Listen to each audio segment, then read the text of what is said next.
आज बात करेंगे एक ऐसी ऑर्गेनाइजेशन के बारे में जिसे बनाया तो दुनिया में शांति लाने के लिए गया था, बट क्या वो दुनिया में शांति बना पा रही है या फिर कुछ चुनिंदा कंट्रीज की कठपुतली बन चुकी है। जी हाँ, यहां बात हो रही है यूनाइटेड नेशंस की। और आज की वीडियो में देखेंगे कि यूनाइटेड नेशंस है क्या, इसके कितने प्रिंसिपल ऑर्गन्स हैं, वक्त के साथ साथ यूनाइटेड नेशंस में क्या क्या प्रॉब्लम्स आई हैं और इन प्रॉब्लम्स को कैसे दूर किया जा सकता है। Hello everyone, my name is Ajay Singh और आप देख रहे हैं सिविल स्टेप। तो चलिए आज की वीडियो शुरू करते हैं। तो चलिए देखते हैं कि यूनाइटेड नेशन ऑर्गेनाइजेशन आखिर बनी कब थी। देखो, इसे बनाया गया था 24 अक्टूबर 1945 में, after world war two. World war two में जो यहाँ पे विनिंग साइड की कंट्रीज थी, उन्होंने एक ऐसी ऑर्गेनाइजेशन बनाई कि आगे जाके वर्ल्ड वॉर थ्री ना हो। अब इस ऑर्गेनाइजेशन का जो मेन एम है, प्राइमरी गोल है, वो है इंटरनेशनल पीस एंड सिक्योरिटी को मेंटेन करना और साथ में प्रमोट करना ह्यूमन राइट्स को, सोशल एंड इकोनॉमिक डेवलपमेंट को और इंटरनेशनल लॉज जो हैं पूरे वर्ल्ड में फॉलो हो। ये इसका मेन काम होता है। अब यहाँ पे देखो, करंटली इसके कितने मेंबर्स हैं? 193 मेंबर्स हैं, ये भी आपको याद रखना है। और शायद ही इससे बड़ी कोई ऑर्गेनाइजेशन हो जो इतनी सारी कंट्रीज को यहाँ पे रिप्रेजेंटेशन देती हो। तो चलिए अब देखते हैं कि इसका पर्पस क्या था, इसे क्यों बनाया गया था। देखिए, United Nation was founded with the main goals, यहां पे मेन गोल्स लिखे हैं, to maintain international peace and security, हमने डिस्कस किया अभी, to develop friendly relations among nations, nations के बीच में आपस में फ्रेंडली रिलेशंस रहें ताकि वर्ल्ड वॉर 3 जैसी कोई चीज आगे जाके देखने को ना मिले, achieve international cooperation in solving problems like poverty, health, climate change. जो आज की डेट में प्रॉब्लम्स आप देख रहे हो दुनिया में, पॉवर्टी है, हेल्थ है ना, क्लाइमेट चेंज जैसी प्रॉब्लम है, इस इनको सॉल्व करने के लिए कंट्रीज आपस में कॉपरेट करती हैं इस ऑर्गेनाइजेशन के थ्रू। ठीक है, चलिए तो अब आगे देखते हैं कि इसके जो मेन ऑर्गन्स हैं, जो प्रिंसिपल ऑर्गन्स हैं यूनाइटेड नेशंस के, वो कौन कौन से हैं। देखो, यहां पे आपको समझना पड़ेगा कि यहां पे जो 6 ऑर्गन्स हैं ये इसके प्रिंसिपल ऑर्गन्स हैं। इसमें से एक ऐसा ऑर्गन है जिसने अपनी फंक्शनिंग अभी बंद कर दी है ना, जिसको ट्रस्टीशिप काउंसिल कहा जाता है। आगे जाके देखेंगे कि ट्रस्टीशिप काउंसिल का काम क्या होता था और क्यों इसको बंद कर दिया गया। तो सबसे पहले जो इंपॉर्टेंट बॉडी है जो आपको यहां पे याद रखनी है इसके अंतर्गत, वो है United Nation General assembly. Second है यूनाइटेड नेशन सिक्योरिटी काउंसिल, बहुत इंपॉर्टेंट बॉडी है। इसके बाद यूनाइटेड नेशन सेक्रेटरीट आता है। यहां पे इकोसॉक एक ऑर्गेनाइजेशन है जिसे इकोनॉमिक एंड सोशल काउंसिल भी बोला जाता है। इसके बाद यहां पे इंटरनेशनल कोर्ट ऑफ जस्टिस है और ट्रस्टीशिप काउंसिल मैं आपको पहले बता ही चुका हूं। ठीक है, तो ये 6 जो ऑर्गन्स हैं ये प्रिंसिपल ऑर्गन्स हैं आपके यूनाइटेड नेशंस के। ठीक है, चलिए आगे देखते हैं। अब देखो, देखते हैं कि यूनाइटेड नेशन जनरल असेंबली है ना जो है वो क्या चीज है, वहां पे कौन कौन से रिप्रेजेंटेटिव्स होते हैं, कहां कहां से वहां पे मेंबर्स आते हैं और वहां पे जो मेंबर्स होते हैं उनकी वोटिंग शेयर क्या क्या रहती है। ठीक है, चलिए तो देखो, जनरल असेंबली जो है यूनाइटेड नेशन जनरल असेंबली, उसको आप वर्ल्ड पार्लियामेंट भी बोल सकते हो, है ना, कि वर्ल्ड की 193 कंट्रीज के सारे मेंबर्स वहां पे उपस्थित होंगे, है ना, और वर्ल्ड में जो भी इंपॉर्टेंट इश्यूज हैं उसको यहां पे क्या किया जाएगा, डिस्कस किया जाएगा। 193 कंट्रीज के यहाँ पे मेंबर्स होते हैं और हर कंट्री के पास यहाँ पे एक वोट होता है ना। हर कंट्री जो होगी उसके वोट की वैल्यू एक होगी, है ना। और जो भी यहाँ पे इंपॉर्टेंट डिसीजंस होंगे, जैसे कि यहाँ पे देखो, डिस्कस करता है एंड मेक करता है recommendation on issues like peace, budget and development. तो इससे रिलेटेड जो भी इश्यूज है ना यहाँ पे डिस्कस किए जाएंगे, उस पर प्रॉपर वोटिंग होगी और वोटिंग से ही यहाँ पे डिसीजन लिया जाता है। अब देखो, ये जो जनरल असेंबली है, it is headed by a president. हर साल इसका एक नया प्रेसिडेंट चुना जाता है ना। और इस साल का जो प्रेसिडेंट है 2025-26 का, वो है एनालिना बेयरबॉक। ठीक है, तो ये आपको कुछ नाम है जो याद रखने हैं। इस साल अगर कोई भी एग्जाम होता है तो उसमें ये नाम बहुत ज्यादा इंपॉर्टेंट आपके लिए हो जाता है। चलिए, तो नेक्स्ट जो है उसके बारे में देखते हैं। अब देखते हैं यूनाइटेड नेशन सिक्योरिटी काउंसिल के बारे में। देखो, यूनाइटेड नेशन सिक्योरिटी काउंसिल जो है उसका सबसे इंपॉर्टेंट जो काम है वो है पीस एंड सिक्योरिटी मेंटेन करना। It is responsible for piece and security around the world. ठीक है, ये बहुत इंपॉर्टेंट बॉडी है यूनाइटेड नेशंस की। ठीक है, अब देखो, यूनाइटेड नेशंस जो जनरल असेंबली हमने देखी उसमें 193 मेंबर्स हैं, है ना, और सबको इक्वल वोट यहां पे दिया गया है। बट जो यूनाइटेड नेशन सिक्योरिटी काउंसिल है इसमें ज्यादा मेंबर्स नहीं है। टोटल जो इसमें मेंबर्स हैं वो कितने हैं? सिर्फ 15 मेंबर्स हैं। और इन 15 मेंबर्स में से भी कुछ परमानेंट मेंबर्स हैं जो इस काउंसिल में हमेशा ही प्रेजेंट रहते हैं, है ना, उनको बोला जाता है परमानेंट मेंबर, और P5 भी बोला जाता है उनको। उनमें से आता है आपका यूएस, यूके, फ्रांस आता है, रशिया आता है, चाइना आता है। ठीक है, कौन कौन आता है? यूएस, यूके, फ्रांस, रशिया और चाइना। ठीक है, तो ये परमानेंट 5 मेंबर्स हैं, P5 इनको बोला जाता है। इसके अलावा यहां पे 10 नॉन परमानेंट मेंबर्स होते हैं जिनको इलेक्ट किया जाता है यूनाइटेड नेशन जनरल असेंबली से। कहां से इलेक्ट किया जाता है? यूनाइटेड नेशन जनरल असेंबली से। कितने साल के लिए? 2 साल के लिए। ठीक है, जैसे इंडिया भी कई बार इसमें इलेक्ट होके आता है ना, और उसको फिर 2 साल अपनी टर्म सर्व करता है, उसके बाद है ना उसकी टर्म खत्म हो जाती है, दोबारा से इलेक्शंस होते हैं, दोबारा से इलेक्शंस में यहाँ पे 10 परमानेंट मेंबर कोई और आएंगे। ठीक है, चलिए, तो यहाँ पे ये चीज आपको याद रखनी है, टोटल 15 मेंबर्स, 15 में से 5 परमानेंट और 10 जो है नॉन परमानेंट मेंबर्स होते हैं। परमानेंट मेंबर का कोई भी इलेक्शन नहीं होगा, बट नॉन परमानेंट मेंबर का इलेक्शन होता है यूनाइटेड नेशन जनरल असेंबली में हर 2 साल बाद। अब यहां पे सबसे इंपॉर्टेंट चीज यूनाइटेड नेशन सिक्योरिटी काउंसिल में यह है कि ये जो परमानेंट 5 हैं इनके पास एक पावर है ना, और वो है वीटो पावर। कोई भी डिसीजन हो, अगर इन 5 में से किसी एक ने भी उस डिसीजन पे मना कर दिया, है ना, अगर किसी एक ने भी उस डिसीजन के अगेंस्ट वोट कर दिया तो वो डिसीजन नहीं लिया जाता है। ठीक है, मान लो कोई बात हो रही है कि कहीं पे यूनाइटेड नेशन सिक्योरिटी काउंसिल ने पीस कीपिंग मिशन भेजना है, ठीक है, और यहां पे एक कंट्री ने मना कर दिया, मान लो चाइना ने मना कर दिया, तो वो जो पीस कीपिंग मिशन है उसको नहीं भेजा जाएगा। ये है वीटो पावर, और यही सबसे कंट्रोवर्शियल पावर भी है कि भाई यहां पे 193 मेंबर की एक ऑर्गेनाइजेशन है और उसमें सिर्फ 5 लोग ऐसे हैं जिनको आपने ये पावर दी है, वीटो पावर। ठीक है, तो कहीं ना कहीं ये एक क्रिटिसिज्म है कि भाई अभी भी जो यूनाइटेड नेशन है वो रिप्रेजेंट करता है 1945 की दुनिया को। ठीक है, उस टाइम पे वर्ल्ड वॉर में जो जीती हुई कंट्रीज थी वो यहां पे इन्होंने रख दी और इनको स्पेशल पावर्स दे दी, है ना, तो यहां पे ये चीज आपको ध्यान रखनी है। अब देखो, जो यूनाइटेड नेशन सिक्योरिटी काउंसिल है उसके पास पावर होती है कि it can impose sanction, authorise peace keeping and use force if necessary. तो यहां पे अगर किसी कंट्री पे सैंक्शंस लगाने हो, इंटरनेशनल लॉज फॉलो नहीं कर रहा है तो उस पे सैंक्शंस लगाए जा सकते हैं। पीस कीपिंग मिशंस कौन सी कंट्री में भेजना है, ठीक है, ये भी यही डिसाइड करते हैं। और यहां पे अगर फोर्स का भी यूज करना हो, है ना, किसी कंट्री में डेमोक्रेसी को दोबारा से रीस्टेब्लिश करने के लिए, तो वो भी इसके द्वारा किया जाता है। चलिए, जो नेक्स्ट बॉडी है, इंपॉर्टेंट बॉडी है ना, यूपीएससी में भी काफी बार इस ऑर्गेनाइजेशन पे सवाल आता है, वो है इकोसॉक, है ना। इकोसॉक है, इसको United Nation economic and social council भी बोला जाता है, शॉर्ट फॉर्म में इसको इकोसॉक भी बोला जाता है। तो एग्जाम में कभी आपको इकोसॉक आए तो आपने कंफ्यूज नहीं होना है, आपको पता होना चाहिए कि ये एक प्रिंसिपल ऑर्गन है यूनाइटेड नेशन का।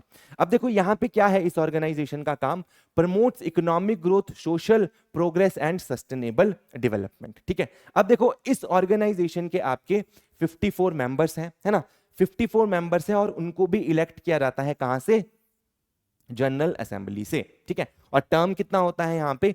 3 साल का यहाँ पे इसका टर्म होता है। ये छोटी छोटी चीजें हैं, है ना, यही छोटी छोटी चीजें आपके एग्जाम को क्वालिफाई करने में हेल्प करती है ना, कि भाई इसका जो टर्म होता है वो कितना है? 3 साल का होता है, और टोटल मेंबर्स कितने होते हैं इसमें? 54 मेंबर्स होते हैं। कहां से इलेक्ट होते हैं? जनरल असेंबली से इलेक्ट होते हैं।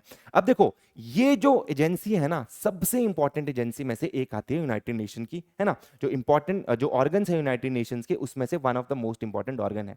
यूनाइटेड नेशंस की कुछ स्पेशलाइज्ड एजेंसीज हैं जैसे कि WHO, यूनेस्को, IMF, है ना, वर्ल्ड बैंक, इनके साथ कोऑर्डिनेट करने का काम, इन एजेंसीज के साथ कोऑर्डिनेट करने का काम करती है इकोसॉक, है ना, United Nation economic and social council in organisation के साथ यहां पे कोऑर्डिनेट करने का काम करती है। Act as a link between United Nation and global NGO.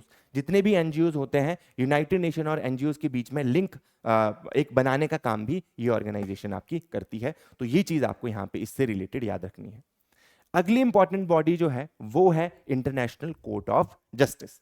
यहां पे देखो एक जुडिशरी जो है, यूनाइटेड नेशन की जुडिशरी आप एक तरीके से इसको बोल सकते हो। सबसे पहली चीज, इंपॉर्टेंट चीज, कि ये कहां पे है, कौन सी जगह पे सिचुएटेड है, तो ये आपका हेग नीदरलैंड्स में है। हेग नीदरलैंड्स में यहां पे एक एक पैलेस है जिसको पीस पैलेस बोला जाता है, यहां पे इस ऑर्गेनाइजेशन का हेडक्वार्टर है।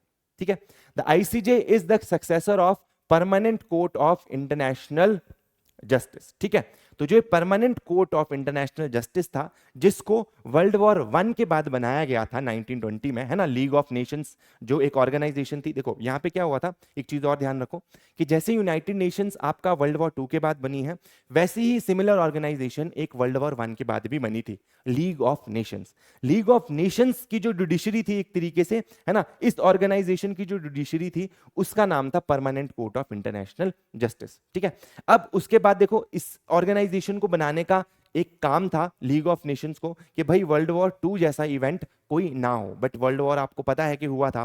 फिर उसके बाद, है ना, एक और ऑर्गेनाइजेशन बनाई जिसे यूनाइटेड नेशन बोला गया, और लकीली अभी तक कोई भी थर्ड वर्ल्ड वॉर नहीं हुआ है। काइंड ऑफ थोड़ा बहुत सक्सेसफुल तो यूनाइटेड नेशंस रहा है वर्ल्ड के कॉन्फ्लिक्ट को सॉल्व करने में। ठीक है, चलिए, तो 1920 में जो लीग ऑफ नेशंस था उसका एक कोर्ट था permanent court of international justice, उसी को सक्सीड करा है इंटरनेशनल कोर्ट ऑफ जस्टिस ने।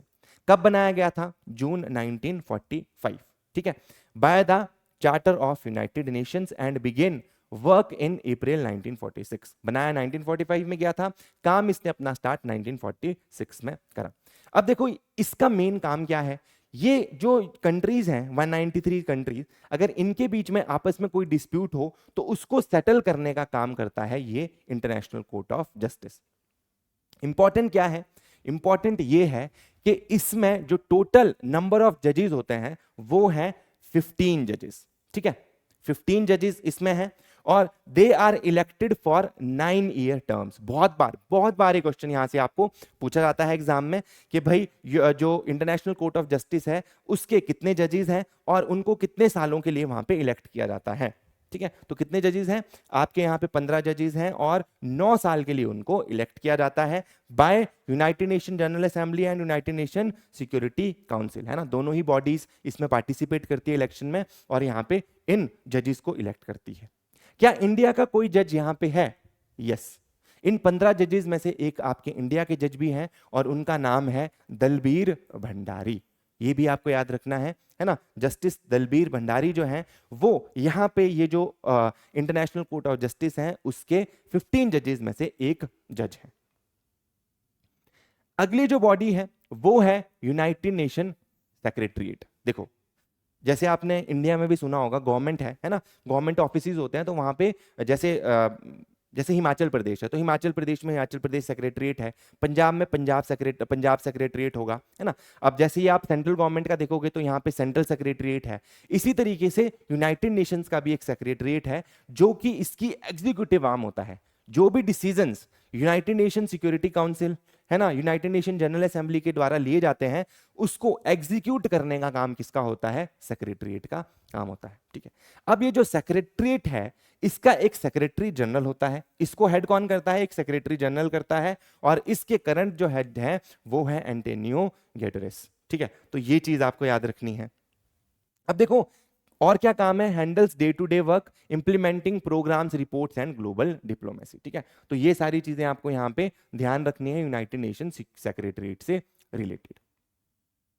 अब देखो एक लास्ट बॉडी है ना, जो छठी बॉडी है, करंटली ये एक्टिव नहीं है पर इसके बारे में भी देख लेते हैं। इस बॉडी के बारे में देखो, ये है ट्रस्टीशिप काउंसिल। अब देखो मैंने आपको पहले बताया कि जो यूनाइटेड नेशंस है उसको वर्ल्ड वॉर टू के बाद बनाया गया, है ना। वर्ल्ड वॉर टू के बाद आपको पता होगा कि बहुत सारी कंट्रीज यहाँ पे आजाद होती हैं, है ना। देखो किसी भी कंट्री का आजाद होना इतना ज्यादा इंपॉर्टेंट नहीं होता है, उसका सस्टेन करना बहुत जरूरी है। जैसे मान लो इंडिया है, इंडिया जब आजाद हुआ, है ना, उसके बाद यहाँ पे प्रॉपर कॉन्स्टिट्यूशन लिखा गया, है ना, कॉन्स्टिट्यूशन के द्वारा यहाँ पे एक डेमोक्रेटिक इलेक्टेड गवर्नमेंट आई और फिर उस हिसाब से आपका देश चला।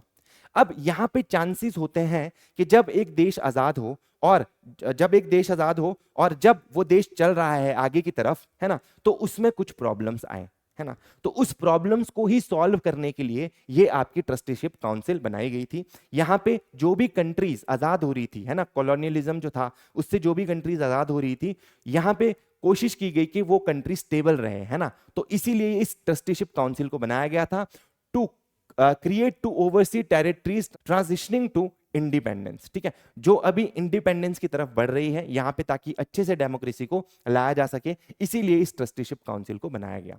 1994 में जो लास्ट कंट्री जिसको पलाव बोला जाता है, जब ये इंडिपेंडेंट हुई है ना, उसके बाद इस ऑर्गेनाइजेशन को इनएक्टिव कर दिया गया। अभी ये ऑर्गेनाइजेशन आपकी एक्टिव नहीं है, ठीक है। चलिए, आई होप आपको इतना समझ आया होगा। तो चलिए आते हैं आज के सबसे इंपॉर्टेंट क्वेश्चन पे, जो है why reforms are needed in United Nation. Reforms की क्यों जरूरत है यूनाइटेड नेशन में। देखो, यहां पे ये क्वेश्चन ना बहुत बार पूछा गया है आपका यूपीएससी में भी, और हिमाचल प्रदेश एडमिनिस्ट्रेटिव सर्विसेज के जो मेंस एग्जामिनेशन होते हैं वहां पे बहुत बार क्वेश्चन पूछा गया है। तो पता होना चाहिए कि भाई पहली चीज तो ये है कि आउटडेटेड स्ट्रक्चर है यूनाइटेड नेशन का। ये बनाया था वर्ल्ड वॉर 2 के जो विनर्स थे उन्होंने, है ना। और आज की जो वर्ल्ड है, आज का जो पूरा ग्लोबल सिनेरियो है वो चेंज हो गया है। उस टाइम पे बाइपोलर वर्ल्ड होता था, यूएस और यूएसएसआर की डोमिनेंस होती थी। आज की डेट में बहुत सारे पावर्स इमर्ज होके आ रहे हैं, जिसमें से एक इंडिया है, चाइना है, ब्राजील है ना, और भी बहुत सारी कंट्रीज इमर्ज होके आ रही हैं। तो वर्ल्ड चेंज हो चुका है, यूनाइटेड नेशन वहीं का वहीं स्टक्ड है अपने आउटडेटेड स्ट्रक्चर में, ठीक है। सेकंड चीज यहां पे है unbalanced representation in United Nation Security council. आपको मैंने बताया यूनाइटेड नेशन सिक्योरिटी काउंसिल में परमानेंट 5 हैं, है ना। वो 5 लोग वही हैं जो वर्ल्ड वॉर 2 में जीते हुए लोग थे, है ना। उन्होंने ही आपस में ये पावर आपस में बांट ली एक दूसरे को, और उन परमानेंट मेंबर के पास वीटो पावर है ना। तो कहीं ना कहीं बैलेंस्ड रिप्रेजेंटेशन है ना। कुछ कंट्रीज की ज्यादा रिप्रेजेंटेशन है और कुछ कंट्रीज को बिल्कुल ही नहीं रिप्रेजेंटेशन है। कुछ रीजन्स को एक्सक्लूड किया गया है, जैसे अफ्रीका, लैटिन अमेरिका, यहां पे आपको दिखेगा ही नहीं यहां से कोई रिप्रेजेंटेशन, है ना। और एशिया से भी बहुत कम रिप्रेजेंटेशन है। अब यहां पे डिमांड उठ रही है कि इंडिया को भी यहां पे यूनाइटेड नेशन सिक्योरिटी काउंसिल में परमानेंट सीट मिलनी चाहिए। इसके बाद देखो, अगला इसका जो वीक पॉइंट है वो है इनइफेक्टिवनेस इन कॉन्फ्लिक्ट रेजोल्यूशन।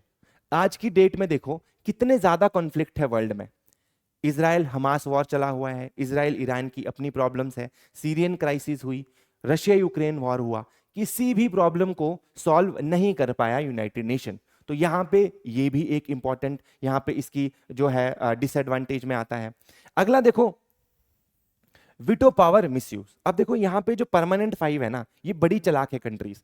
जब इनके खिलाफ कोई डिसीजन आता है ना, तो उसके लिए ये विटो पावर यूज कर लेती है ना। समझ लो, जैसे कि फॉर एग्जांपल जब इंडिया की परमानेंट सीट की बात आती है कि इंडिया को परमानेंट सीट मिलनी चाहिए आपकी यूनाइटेड नेशन सिक्योरिटी काउंसिल में, तो चाइना यहां पे अपनी वीटो पावर यूज कर लेता है ना।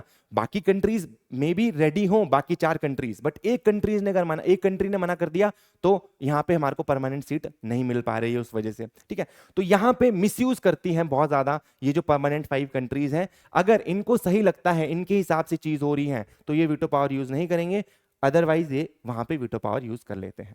अगला देखो क्या है, inefficiency in tackling global challenges. UN response to pressing issues like climate change, pandemics, terrorism has been criticised as slow and inadequate. यहां पे देखो क्लाइमेट चेंज हो रहा है, अभी कोविड-19 आया, इतनी बड़ी त्रासदी आई है ना, और यहां पे यूनाइटेड नेशन का जो एक्शन है वो सेटिस्फैक्टरी नहीं देखा गया है ना। यहां पे देखा गया कि बहुत स्लो एक्शन कर रहे हैं, और अगर कर भी रहे हैं तो इनएडिक्वेट एक्शन ये ले रहे हैं, इनएडिक्वेट स्टेप्स ले रहे हैं, जिससे प्रॉब्लम का इतना कोई सोल्यूशन नहीं निकल रहा है। इसके बाद अनसफिशिएंट फंडिंग। अभी भी जो यूनाइटेड नेशन है वो यहाँ पे डिपेंड करता है मेंबर स्टेट्स पे फंडिंग के लिए, ठीक है ना। तो अब हर कंट्री की इतनी ज्यादा कैपेसिटी नहीं है कि वो यूनाइटेड नेशन को पे कर सके, और अलग अलग कंट्रीज की अलग अलग प्रायोरिटी है ना। तो यहाँ पे फंडिंग जो है यहाँ पे एक इंपॉर्टेंट यहाँ पे एक चैलेंज है इस ऑर्गेनाइजेशन में। अगले कुछ प्रॉब्लम्स देखें तो यहाँ पे देखेंगे कि भाई अब कुछ रीजनल ऑर्गेनाइजेशंस है जो थोड़ी ज्यादा इंपॉर्टेंट हो गई है, जैसे कि आपकी नेटो। यूएस के लिए भी नेटो यहाँ पे थोड़ी ज्यादा इंपॉर्टेंट हो जाती है। एक और ऑर्गेनाइजेशन आपने सुना होगा, नाम एशियान है ना। और यहाँ पे कुछ और नई ऑर्गेनाइजेशन आपने इमर्ज होते हुए सुनी होगी, जैसे कि कॉड हो गया, है ना। आपने सुना होगा I2U2 के बारे में, ठीक है। तो ये छोटी छोटी ऑर्गेनाइजेशंस हैं जो ज्यादा एफिशिएंट है ना, कम इसमें मेंबर्स हैं और ज्यादा एफिशिएंटली डिसीजन ले पा रही हैं। तो यहाँ पे जो राइज हो रहा है आपका रीजनल ऑर्गेनाइजेशन का, इसकी वजह से भी थोड़ा यूनाइटेड नेशंस में डिक्लाइन देखने को मिल रहा है। Lack of inclusivity. यहाँ पे जो डेवलपिंग कंट्रीज हैं, स्मॉलर नेशंस हैं, उनको ये लगता है कि उनको साइडलाइन किया जा रहा है, उनको इंक्लूड नहीं किया जा रहा है आपका यूनाइटेड नेशन में, क्योंकि उनका इतना से ही नहीं होता है। ये भी एक प्रॉब्लम है। ग्लोबल पावर शिफ्ट, अब दुनिया में अलग अलग पावर्स इमर्ज होके आ रहे हैं, जैसे कि चाइना हो गया, इंडिया हो गया, ब्राजील हो गया। अब ये लोग भी मांग रहे हैं कि हमारे को ज्यादा रिप्रेजेंटेशन मिलनी चाहिए यूनाइटेड नेशंस में, है ना। तो कहीं ना कहीं ये भी एक प्रॉब्लम है। Legitimacy crisis, the UN perceived inability to represent the interest of all nation undermines its legitimacy as a global institution। अब देखो, ये जब रिप्रेजेंट ही नहीं कर पा रही है पूरे वर्ल्ड को, है ना, तो कहीं ना कहीं इसकी लेजिटिमेसी में भी क्वेश्चन आ रहे हैं। अगला है global south marginalisation, interest and challenges of the developing country particularly in Asia and South Africa are often overlooked to due to dominance of P5 and developed nation. तो जो डेवलप्ड नेशंस है ना, वो अपने बारे में ही सोचते हैं, वो इन डेवलपिंग कंट्रीज के बारे में, जो अंडर डेवलप्ड कंट्रीज हैं उनके बारे में ज्यादा नहीं सोचते हैं। और यहाँ पे जो डिसीजंस आते हैं यूनाइटेड नेशंस में, वो ज्यादा फेवरेबल रहते हैं आपके डेवलप्ड कंट्रीज के। तो चलिए अब देखते हैं उन पॉसिबल रिफॉर्म्स के बारे में जो यूनाइटेड नेशंस में अगर किए जाएं तो इसकी वर्किंग को इंप्रूव किया जा सकता है। तो फर्स्ट है expansion of United Nation Security council. सबसे पहले जो इंपॉर्टेंट चीज है जिससे सभी लोग नाराज हैं, वो है यूनाइटेड नेशंस में जो परमानेंट जो मेंबर्स हैं, यूनाइटेड नेशन सिक्योरिटी काउंसिल में जो परमानेंट मेंबर्स हैं सिर्फ 5 ही हैं, है ना, उसको एक्सपेंड कर दिया जाए। ठीक है, तो यहाँ पे एक्सपेंशन करने की बात हो रही है ना। जैसे कि कुछ कंट्रीज हैं जो बहुत अच्छा दावा रखती है इसमें मेंबर बनने का, वो है G4 नेशंस, जिसमें आते हैं आपके India, Germany, Japan and Brazil. ये कंट्रीज आपस में एक दूसरे की जो परमानेंट मेंबरशिप है उसको सपोर्ट भी करते हैं। अगला है एबोलिशन और लिमिटेशन ऑफ वीटो पावर। जो ये वीटो पावर का मिसयूज हो रहा है यूनाइटेड नेशन सिक्योरिटी काउंसिल में, उसको कम करने के लिए इसको या तो खत्म कर दिया जाए या तो इसको लिमिट कर दिया जाए। ठीक है, ताकि जो ये परमानेंट 5 कंट्रीज हो अपने इंटरेस्ट के हिसाब से वीटो पावर यूज ना कर सके।